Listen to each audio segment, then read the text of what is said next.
Quel sentiment peut animer un responsable qui prend fonction si ce n'est qu'un sentiment de joie, de fierté? Je profite pour remercier tous mes collègues qui ont porté leur choix sur ma personne. J'ai un sentiment de joie et de fierté. Quelle ambition? C'est d'abord faire valoriser l'association.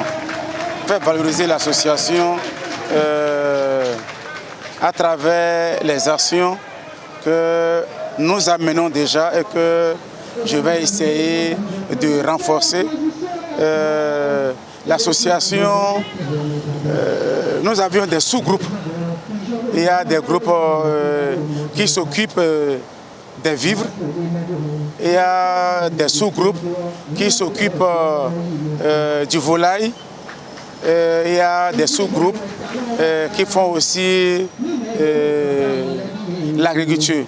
Ce qui me préoccupe le plus, c'est la reconversion de mes collègues. Parce qu'il faut avouer, le Zémidjan, c'est un métier qui vieillit.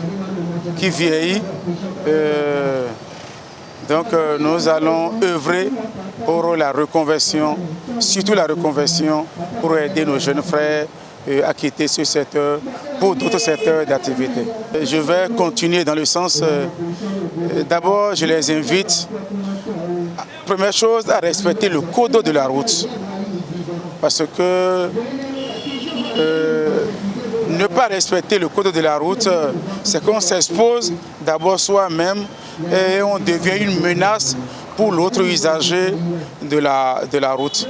Deuxième chose, il faut aussi avouer qu'il y a trop d'incivisme au sein de la corporation où partout c'est des injures. Donc ça ne serait qu'une question de sensibilisation pour les amener d'abord à se respecter et à respecter aussi la personne de l'autre. À l'endroit des autorités de ce pays,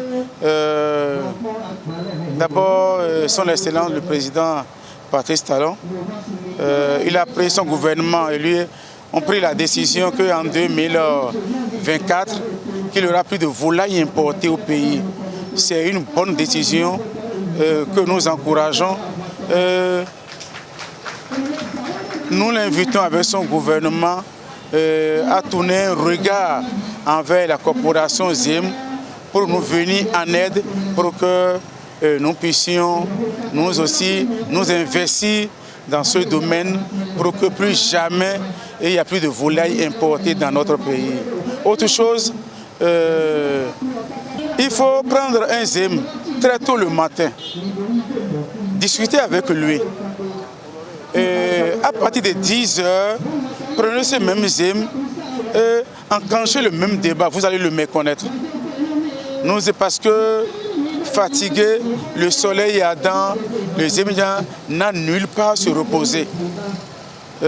J'invite les gouvernants, surtout aussi la municipalité de Cotonou, à construire des hangars pour permettre aux ZIM, en cas de fatigue, d'aller se reposer un peu, ne serait que pour revoir ses nerfs et continuer encore la circulation. Cela est très important.